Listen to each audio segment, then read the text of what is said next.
উপলক্ষ করে আজকের ইসালে সাওয়া। আজকের সে চলে গেছে, কালকে আমরা চলে যাব, কেউ থাকবে না। দুনিয়া হলো কিছু দিনের জন্য, ক্ষণস্থায়ী জিন্দেগি, ক্ষণিকের জন্য, সর্বদা সব সময়ের জন্য নয়। এটা যদি আমরা বুঝি তাহলে আমাদের দিয়ে সন্তান কতল করা বন্ধ হয়ে যাবে।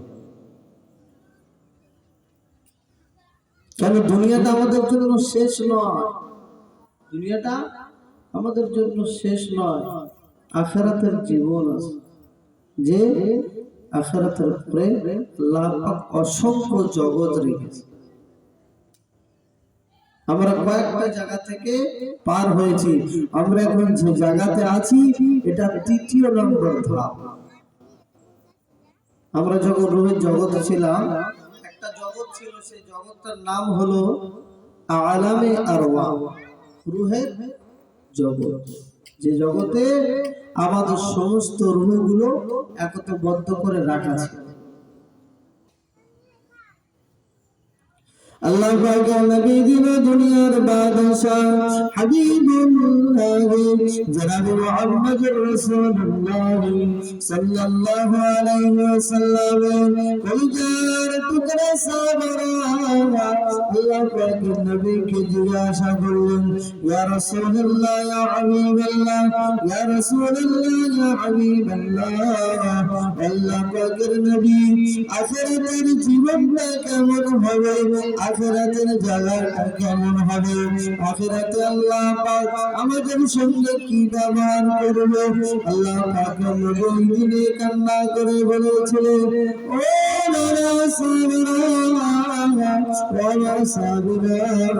তোমরা কান্না গুলো শুনে নাও, আমি রাসূলুল্লাহ বলে দিই, আল্লাহ তাআলা আখিরাতের জীবনে, কবরের জীবনে সহজভাবে ব্যবহার করবে। যে সমস্ত ব্যক্তি দুনিয়ার মধ্যে তার ইনকাম গুলোকে করে নেবে, তার আয় উপায়গুলোকে করে নেবে, ওই সমস্ত ব্যক্তিদের সঙ্গে আল্লাহ পাক আল্লাহ তাআলা সুন্দর সম্পর্ক রাখবে। আর যে সমস্ত ব্যক্তি দুনিয়ার জমিনে সুদ খাবে, হারাম খাবে, নিজের সন্তানদেরকে কতল করবে, আল্লাহ পাকের আহকামগুলোকে কতল করবে, রাসূলুল্লাহর বিধানগুলোকে কতল করবে, ওই সমস্ত মানুষদের সঙ্গে আমার আল্লাহ পাক এমন ব্যবহার করবে যে ব্যবহারে তোমার মনটা শাস্তি পাবে, তোমার আত্মাটা শাস্তি পাবে। আল্লাহ পাকের নবীর কথা শুনে সাহাবারা দিনে বলেছিলেন, ইয়া রাসূলুল্লাহ ইয়া হাবিবাল্লাহ, আখিরাতের জীবনের পরে কি আরো কি কোনো জীবন আছে? আখিরাতের পরে কোন জীবন আছে? আখিরাতে তো হিসাব হবে। আমরা শুনেছি হিসাব হওয়ার পরে একদল যাবে জান্নাতে, আরেক দল যাবে জাহান্নামে। আমরা তো শুনেছি জান্নাতে জাহান্নামে ছাড়া আর কিছু না, কিন্তু না না, আল্লাহ পাক অসংখ্য জগৎ রেখেছে। এক নম্বর জগৎটা কি? আলামে আরওয়াহ, রূহের জগৎ। যে রূহের জগতে আমরা সকলে ছিলাম, আল্লাহ পাক জিজ্ঞাসা করেছিলেন, আলাস্তু বিরাব্বিকুম, আলাস্তু বিরাব্বিকুম, কি আমি তোমাদের রব নয়? আমি তোমাদের প্রতিপালক নয়? আমি তোমাদের সৃষ্টিকর্তা নয়? আমরা কি বলেছিলাম? ক্বালু বালা শাহিদনা, অবশ্যই আপনি আমাদেরই রব। এখন আমাদের কিন্তু মনে নাই, একটা কোরআন শরীফের আয়াত পড়েছি, কুল্লু নাফসিন যায়িকাতুল মাউত। ওই যখন মওত নামক জিনিসটা চলে আসবে তখন কিন্তু মনে পড়বে যে আলামে আরওয়াহ বলে যে জায়গাটা ছিল, সেই জায়গাতে আল্লাহ পাক জিজ্ঞাসা করেছিলেন, আলাস্তু বিরাব্বিকুম, আমরা বলেছিলাম ক্বালু বালা শাহিদনা, হ্যাঁ আপনি আমাদের রব, আপনি আমাদের প্রতিপালক। দ্বিতীয় জগৎ হলো মায়ের পেট, আর আমরা এখন যেখানে আছি এটা হলো 3 নম্বর জগৎ। আর 3 নম্বর জগতের কাজ কি? 3 নম্বরের জগতের কাজ হলো 4 নম্বর জগতে পা দেওয়ার আগে সেখানে সামানটা সঞ্চয় করে নেওয়া, কামিয়ে নেওয়া। আল্লাহ পাক নবী বললেন তোমরা সাহাবারা ওইদিকে বলেছিলেন ইয়া রাসূলুল্লাহ ইয়া হাবিবাল্লাহ, আল্লাহ পাকের নবী বেয়াদবি মাফ করে দেবেন। আল্লাহ পাকের নবী আখিরাতে আল্লাহ পাক আখিরাতে কি কি আযাব রেখেছে আল্লাহ পাকের নবী বলেন ও বাবা সাহাবারা, আল্লাহ পাক আখিরাতে অসংখ্য আযাব রেখেছে, তবে তোমরা শুনে নাও সবথেকে প্রথম আযাব হলো কবরের প্রথম মঞ্জিল। কবরের প্রথম মঞ্জিলটা যদি তুমি পার করতে পারো, কবরের প্রথম মঞ্জিলটা তুমি যদি অতিবাহিত করতে পারো, ও কবরের প্রথম মঞ্জিল যদি পার করে দাও, অনেক আযাব থেকে তুমি মুক্তি পাবে, অনেক শাস্তি থেকে তুমি মুক্তি পাবে। আল্লাহ পাকের আযাবের ভয় করো, আল্লাহ পাকের আযাবের ভয় করো, কবরের প্রথম মঞ্জিলকে ভয় করো। আল্লাহ পাকের নবী সাহাবারা ওইদিকে বলেছিলেন ইয়া রাসূলুল্লাহ ইয়া হাবিবাল্লাহ, কবরের ভয় করতে গেলে, কবরের প্রথম মঞ্জিলের ভয় করতে গেলে আমাদেরকে কি কি করতে হবে আপনি বলে দিন। আল্লাহ পাকের নবী বলেছিলেন ও বাবা সাহাবারা, কবরের প্রথম মঞ্জিল থেকে বাঁচতে গেলে তোমাকে সবথেকে প্রথম পরের হক মারাকে বন্ধ করতে হবে। আল্লাহ পাকের হুকুম, আল্লাহ পাকের হককে আদায় করতে হবে। তোমার উপরে ফরজ বিধানগুলো আছে সেইগুলোকে আগে আমল করতে হবে। যদি ফরজ বিধানকে তুমি ছেড়ে দাও তাহলে তুমি কবরের প্রথম মঞ্জিলে আটকে যাবে। কবরের প্রথম মঞ্জিল থেকে বাঁচার জন্য সাহাবারা জিজ্ঞাসা করছে ইয়া রাসূলুল্লাহ, কবরের প্রথম মঞ্জিল থেকে বাঁচবো কি করে? আল্লাহ পাকের নবী বললেন যে কবরের প্রথম মঞ্জিল থেকে বাঁচতে গেলে তোমাকে 4-5টা জিনিস করতে হবে, বেশি কিছু করতে হবে না। আল্লাহ পাকের হুকুমগুলোকে মানতে হবে, আমার রাসূলুল্লাহর আদর্শ জীবন নিয়ে আসতে হবে। 3 নম্বরে পরে হক মারা যাবে না, 4 নম্বরে হারাম খাওয়া যাবে না। ইঞ্জিনে মেশিনের ভিতরে যদি পেট্রোলের সঙ্গে যদি তেল পাইল করে দেওয়া যায় তাহলে গাড়িটা কিন্তু চলবে না। আর গাড়ি যদি চলে খানিকটা চলবে, খানিকটা বন্ধ হয়ে যাবে, ও গাড়ির কোনো দাম থাকবে না। কেন? পেট্রোলের মধ্যে পানি যদি ভরে যায় তাহলে কিন্তু গাড়ি চলবে না। অনুরূপ আমার আপনার শরীরের মধ্যে যদি হারাম রক্ত তৈরি হয় আর সারা রাত যদি তাহাজ্জুদ পড়ে যদি কপালটা কালো করে ফেলি তারপরে ইবাদত গুলো কবুল হবে না। ওই জন্য কি করতে হবে? এই টাঙ্কিটা সাফ রাখতে হবে, পরিষ্কার রাখতে হবে।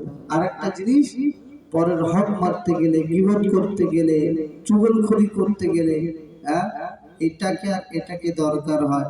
আর এইটাকে আর এটাকে পরিষ্কার যদি রাখতে চান তাহলে হক মারা থেকে, যে আপনার গীবত থেকে, রিয়াকারি থেকে, চুগলখড়ি থেকে বাঁচতে হবে।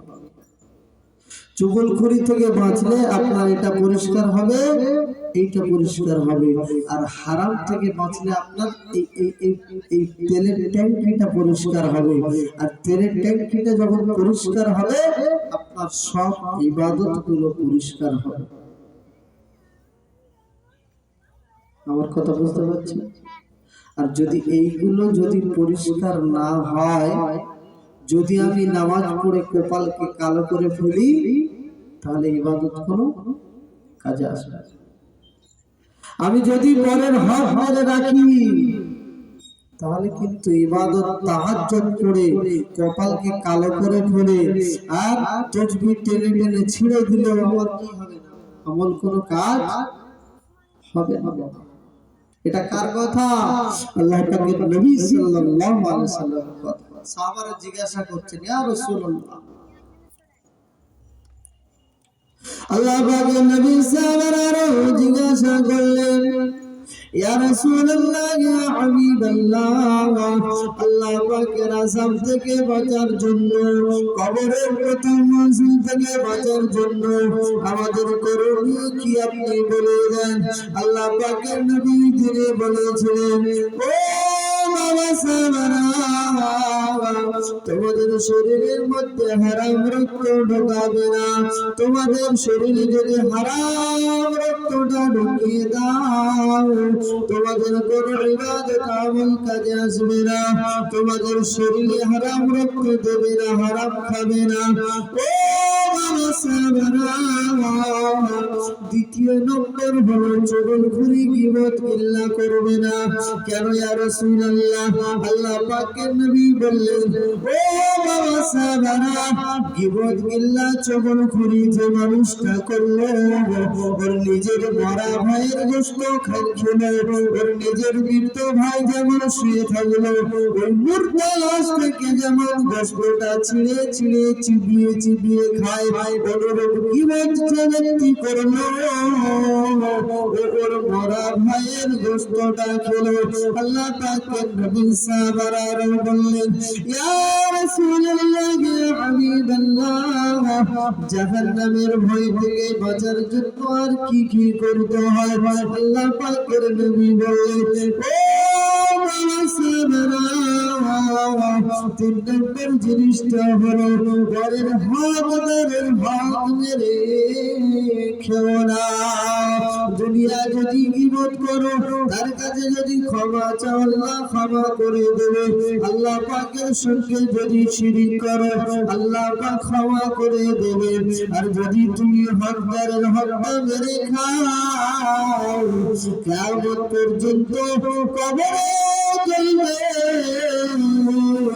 দুনিয়াতেও মুনাফিকদের মতো জীবন কাটাবে, তোমার কোন ইবাদত গুলো কাজে লাগবে না।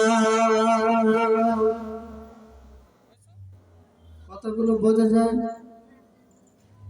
হকদারের হক মেরে খেলে অনেক বড় বড়, ওই জন্য হক মেরে খাওয়া যাবে না। আমরা তো সকলে জানি, নামাজ পড়তে হয়, রোজা রাখতে হয়, তাসবিহ টানতে হয়, জিকির করতে হয়, আল্লাহ আল্লাহ বলতে হয়। আমরা কম বেশি সকলে রমজান মাসে আলহামদুলিল্লাহ করেছি, কিন্তু হকদারের হক মারা যাবে না, গীবত থেকে দূরে থাকতে হবে। এই জলসাটা দেওয়ার উদ্দেশ্য হলো, আমার ভাই বিদায় নিয়েছে আমাদের থেকে, তার জন্য আমার যুবক ভাইরা মেহনত করে, কষ্ট করে, পরিশ্রম করে, অর্থ দিয়ে, শ্রম দিয়ে এই মাহফিলটাকে কায়েম করেছে। আল্লাহ পাক তাদের এই মেহনতে, তাদের এই দেওয়ায়, তাদের এই মেহনত কষ্ট মুজাহিদাকে আল্লাহ পাক কবুল করেন। সকলে বলুন আল্লাহুম্মা আমিন। ও বাবা ভাইরা, তাদের জন্য দোয়া করি, তারা অনেক মেহনত করেছে। আমি একসময় অসুস্থ ছিলাম, আমার ভাইরা আমার পেছনে অনেক কষ্ট করেছে। আল্লাহ পাকের কাছে দোয়া করি, আল্লাহ পাক তাদের যেন আজর দেয়। আমার মায়েরা অনেক কান্নাকাটি করেছে, আল্লাহ পাক কার দোয়ার বদৌলতে বাঁচিয়ে রেখেছে জানি না, কিন্তু সকলের জন্য আমি দোয়া করি, আল্লাহ পাক যেন সকলকে সুস্থ রাখে এবং জান্নাতে আলা মাকাম দান করে। তবে আমাদের উদ্দেশ্য মকসদ হলো, আমার ভাই আমাদের থেকে বিদায় নিয়েছে, তার সাব রেসানের উদ্দেশ্য হলো মাহফিল। সেই সাব রেসানের মাহফিলে হেদায়েত গুলো কিছু কথা রাখছি। আল্লাহ পাক তার মধ্য থেকে আমাদের যদি হেদায়েত দেয়, আল্লাহ পাক যদি নামাজি বানিয়ে দেয়, আল্লাহ পাক হারাম থেকে যদি দূরে রাখার তৌফিক দেয়, আল্লাহ পাক হকদারের হক মারা থেকে যদি আমাদের দূরে রেখে দেয়, আল্লাহ পাক আমাদেরকে যদি পবিত্র করে ভালো করে ইবাদত করার তৌফিক দেয়, সেই জন্য করে দুটি কথা আমি বললাম, আপনারা কিছু মনে করবেন না।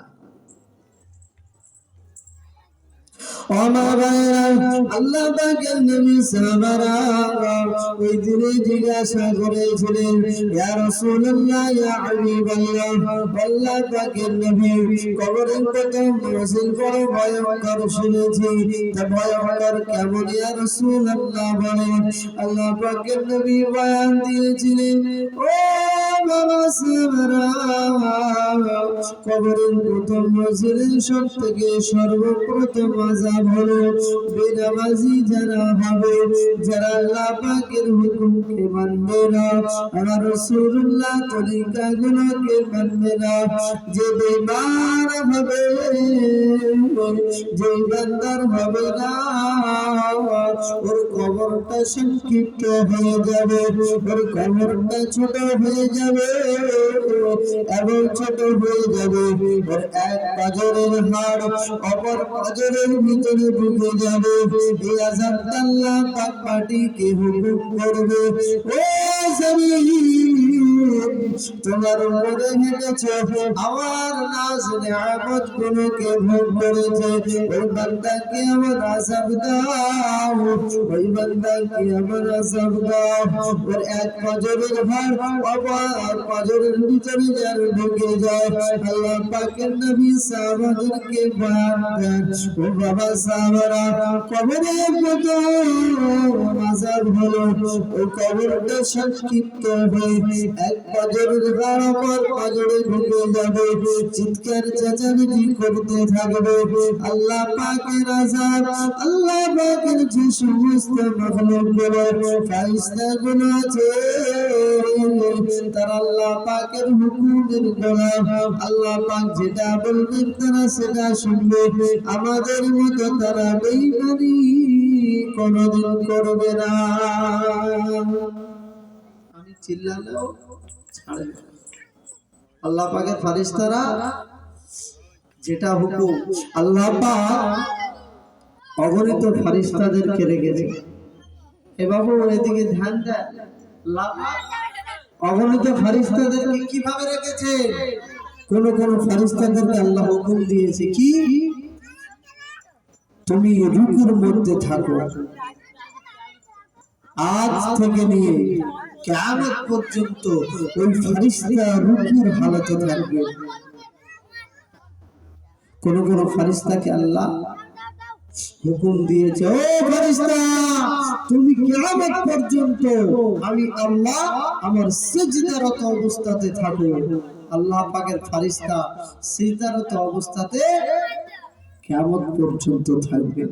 আল্লাহ পাক হুকুম করেছে, ও ফেরেশতা, আমি আল্লাহ আমার তাবেদারির জন্য আমার হুকুমকে তুমি মানো, কি করব আল্লাহ, তুমি দাঁড়িয়ে থাকো, কাল কিয়ামত পর্যন্ত তুমি দাঁড়িয়ে থাকবে। জোরে বলুন সুবহানাল্লাহ। তারা কিন্তু আমাদের মতো নাফরমান নয়, তারা কিন্তু আমাদের মতো নাফরমান নয়। আমরা সবথেকে বেশি নাজ ও নিয়ামত ভোগ করে আল্লাহ পাকের নাফরমানি করছি। তো কবরে মরে গিয়ে শেষ মনে করে আমল ইবাদত থেকে দূরে যেও না। আল্লাহ পাকের নবী দিনে দুনিয়ার বাদশাহ হাবিবুল্লাহ জনাব মুহাম্মদ রাসূলুল্লাহ সাল্লাল্লাহু আলাইহি ওয়াসাল্লাম বলেন, ও বাবা সাহাবারা, আখিরাতে অনেক জগৎ আছে। এক নম্বর হলো কবরের প্রথম মঞ্জিল। কবরের প্রথম মঞ্জিলের পরে তোমার সওয়াল জবাব হবে। তারপরে মঞ্জিল হলো তুমি যদি ভালো কাজ করো, তোমার তোমার রূহটা আল্লাহ পাক সুন্দর জান্নাতি হাওয়া দিয়ে জান্নাতি খুশবু দিয়ে রেখে দেবে। আর তুমি যদি খারাপ হও জাহান্নামের আগুন যেখানে, জাহান্নামের আগুনের হাওলি উঠবে যেখানে, ওই জায়গাতে তোমার রূহটাকে রেখে দেয়া হবে। কিয়ামত পর্যন্ত তুমি কষ্ট পেতে থাকবে, কিয়ামত পর্যন্ত তুমি জান্নাতের হাওয়া ভোগ করতে থাকবে। ও বাবা সাহাবারা, তার প্রমাণ হলো আমি রাসূলুল্লাহ আমার উপরে আল্লাহ পাকের নিয়ামতি কালাম অবতীর্ণ হয়েছে। খায়রুল কালাম কালামুল্লাহ, আল্লাহ পাক বলে দিয়েছেন আলহামদুলিল্লাহ রাব্বিল আলামিন। আলাম শব্দের অর্থ হলো বহু বচন, অনেক জগৎ আছে, শুধু একটা জগৎ নয়। আমরা মনে মনে করি মায়ের হয়ে গেলেই শেষ, জওয়াল হবে, সওয়াল হবে, মুখ হবে, এত কিছু হয়ে যাওয়ার পরেও আমাদের অন্তরের মধ্যে ভয়, আল্লাহ ভয় নেই। দুনিয়ার অনেক ভয় আছে, আল্লাহর ভয় ভয়।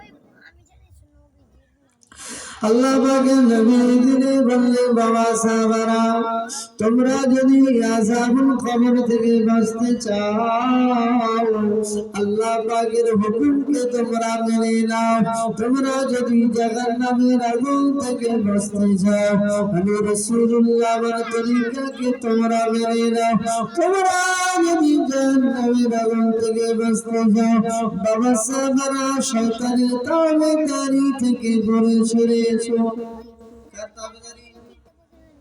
শয়তানের তাবেদারি, শয়তানের তাবেদারি থেকে দূরে আসতে হবে। আমরা এখন নফসের গোলাম হয়ে গেছি। আমি, আপনি, আমাদের আত্মীয় স্বজন, আহল আয়াল, মা ভাই সকলেই হয়ে গেছে নফসের গোলাম।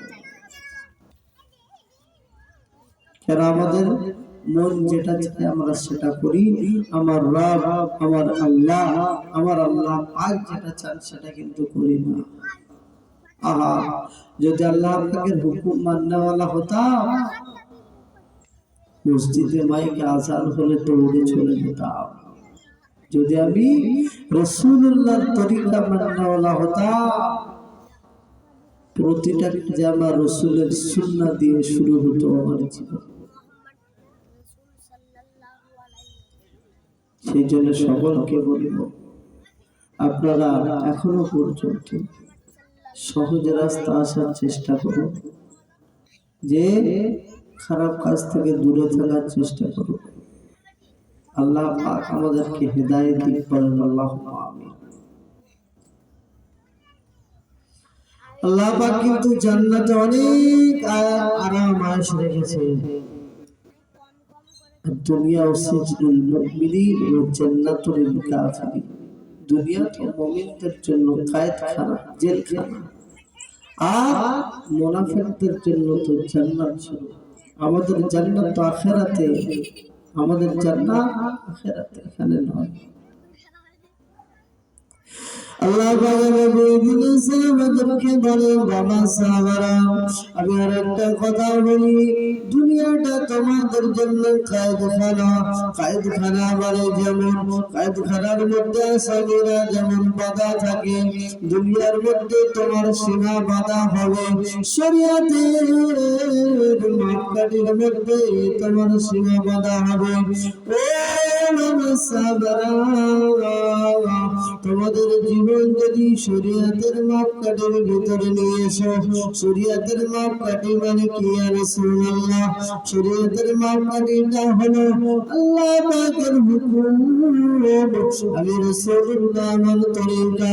এই তরিকায় তুমি যদি জীবন যাপন করো, তাহলে কবরের প্রথম মঞ্জিল থেকে হাসর পর্যন্ত তুমি হেফাজত হতে থাকবে। আল্লাহ পাক তোমাকে হেফাজত করবে। কবরের প্রথম মঞ্জিল থেকে মাহশর পর্যন্ত তোমাকে আল্লাহ পাক হেফাজত করবে। আর যদি তুমি তোমার শরীয়ত বিরোধী কাজ করো, শরীয়তের বরখলাফ কাজ করো, ও মুসলমানেরা, তখন তোমরা জাহান্নামে চলে যাবে। আল্লাহ পাকের নবী সাহাবারা এই কথা না শুনে কান্না করতে করতে ওয়াজুদ হয়ে গেলেন আল্লাহ পাকের কাছে। সিজদাতে পড়ে গিয়ে বানাজারি করতে লাগলেন, ও রব্বুল আলামিন, আল্লাহ দুনিয়ার সব কিছু ছেড়ে দেব, অর্থ ধন সম্পত্তি সব ছেড়ে দেব, আমরা দুনিয়ার সব কিছু ছেড়ে দিয়ে আপনার ইবাদতে মশগুল হব, আপনার ইবাদতে আমরা মশরুফ হব। রব্বুল আলামিন আমাদেরকে আপনি জাহান্নামের আগুন থেকে বাঁচিয়ে নিন। আল্লাহ পাকের কাছে সিজদায় পড়ে গিয়ে কান্না করছে, ও রব্বুল আলামিন, দুনিয়ায় আমরা কিছু চাই না, দুনিয়ার ধন দৌলত চাই না, দুনিয়ার সম্পত্তি চাই না, দুনিয়ার নাম ডাক চাই না, দুনিয়াবি হিরো হতে চাই না, নেতা হতে চাই না, দুনিয়ার সব কিছু ছেড়ে দিই, কিন্তু আল্লাহ কবর আযাব থেকে বাঁচিয়ে দিও। ও রব্বুল আলামিন, আল্লাহ কবরের প্রথম মঞ্জিল থেকে বাঁচিয়ে দিও। সাহাবারা সিজদায় পড়ে গিয়ে কান্না করে। আল্লাহ পাকের নবী বলেছিলেন, বাবা সাহাবারা, আল্লাহ পাক তোমাদের কথা শুনে নিয়েছে, জান্নাতে যাওয়ার জন্য তোমাদেরকে আল্লাহ ঘোষণা করে দিয়েছে, বাবা তোমরা জান্নাতি হয়ে যাবে। কেন আমি রাসূলুল্লাহ বলে দিই, আবার সুন্নতে বসে তোমরা যেসব কথা শুনে আমল করতে শুরু করেছো, আল্লাহর আযাবের ভয় কেঁদেছো, সিজদায় পড়ে গিয়ে আনসারি করেছো, এই আমলটা আল্লাহর দরবারে পছন্দ হয়ে গিয়েছে। ও বাবা সাহাবারা, তোমরা শরীয়তের মাপকাঠির বাইরে কিন্তু যেও না। শরীয়তের মাপকাঠির বাইরে কি হারাম কাজ, খারাপ কাজ, নাজায়েজ কাজ আপনাদের কানে আওয়াজ আসছে? পবিত্র রমজান মাস বিদায় নিল, রমজান মাসে ইবাদত করেছি, কি নামাজ পড়েছি, তারাবি পড়েছি, তাসবিহ টেনেছি, কোরআন পড়েছি, আর কি রোজা রেখেছি। আর রোজা রাখার পরে চাঁদ রাত্রির দিনে খুশি মানাচ্ছি, কি বড় বড় জেবিএল বক্স এনে ধুম ধুম করে গান বাজাচ্ছি। শরীয়তের বারখেলাপ কাজ না, শরীয়তের বিধানের মধ্যে কাজ। এই কথা বলেন না ও আমার ভাইরা, বলেন না শরীয়তের বারখেলাপ। কিন্তু আমি, আপনি বা অন্য কেউ যদি মানা করি, নিষেধ করি, তখন কিন্তু একটা আলাদা গরম আসবে।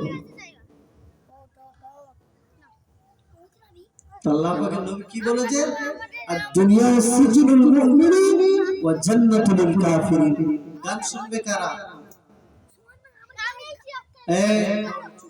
জেবিএল বক্স বাজাবে কারা? বড় বড় বক্স বাজাবে কারা? কথা বলে না, কথা বলে। বড় বড় বক্স বাজাবে কারা? ডিজে বক্স বাজাবে কারা? একটা জিনিস মাথায় রাখবেন, আল্লাহর নবী বলেছে, আর দুনিয়া সিজনুল মুমিনিন ওয়া জান্নাতুল লিল কাফিরিন। মুমিনদের জন্য দুনিয়াটা কায়েদখানা। আচ্ছা, আমি আপনি আমরা কায়েদখানা বন্দী আছি? কায়েদখানা বন্দী নেই? জেলখানা বন্দী আছি? জেলখানা বন্দী নাই তো, খোলা আছে। কিন্তু অন্তরটা, নফসটাকে বন্দী করতে হবে শরীয়তের মাপকাঠির ভিতরে। শরীয়তের বারখেলাপ যদি হয়, তাহলে কিন্তু ওইটা উল্টে কি হয়ে যাবে? আর দুনিয়া সিজনুল মুমিনিন, আর মুমিনদের জন্য জেলখানা, ও জান্নাতুল লিল কাফিরিন, কাফেরদের জন্য জান্নাত শুরু। যদি আমি ওই সব কীর্তিকর্ম যদি করি, কৃতিকর্ম যদি আমার থাকে, তাহলে আমি কিন্তু মুনাফিকদের মতো হয়ে যাচ্ছে।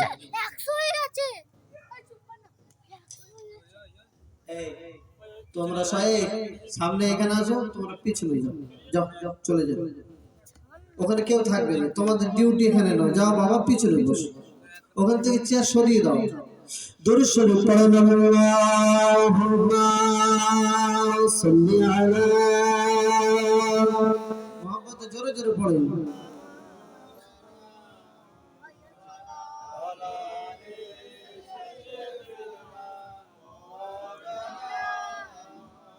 তাহলে কি বললাম, আল্লাহ পাকের নবী বলেছে মুমিনদের জন্য কি জেলখানা। জেলখানা মানে লোহার এর ভিতরে বন্দী নয়, নফসটাকে আল্লাহ পাকের আহকামের ইদারার মধ্যে বন্দী করতে হবে। আমাদের হায়া, শরম, লজ্জা সব উড়ে গেছে। আমরা গীবত করতে ব্যস্ত, গিল্লা করতে ব্যস্ত, পরনিন্দা করতে ব্যস্ত, খারাপ কাজে ব্যস্ত, গান বাজনায় ব্যস্ত, বিভিন্ন অশ্লীলতার মধ্যে ব্যস্ত। কিন্তু আমাদের একটু আল্লাহ পাকের ভয়, আযাবুল কবরের ভয়, আল্লাহ পাকের ভয় এবং জাহান্নামের আগুনের ভয় আমাদের অন্তরে নয়। লাপাকে নবী সাহাবারা কেঁদে কেঁদে মোনাজারি করত, রব্বুল আলামিন আল্লাহ, দুনিয়ার কিছু চাই না, অর্থ চাই না, সম্পদ চাই না, ধন চাই না, দৌলত চাই না, আর আমি নেতা হতে চাই না, বড় হতে চাই না, কিছুই চাই না। আমাদের শুধু আল্লাহ আযাবুল কবর থেকে হেফাজত করবে, শুধু আযাবুল কবর থেকে বাঁচাবে। আর আমরা দুনিয়া সব চাই।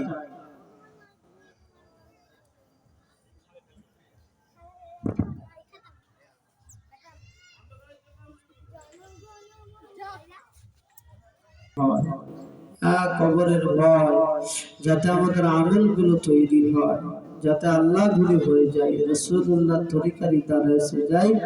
সেজন্য আমি গুনাহগার, গুটি কথা বললাম, কথা বলার মধ্যে যদি ভুল ভ্রান্তি হয়ে যায়, নিজ সন্তান হিসাবে, ভাই হিসাবে সকলে ক্ষমা করে দেবে।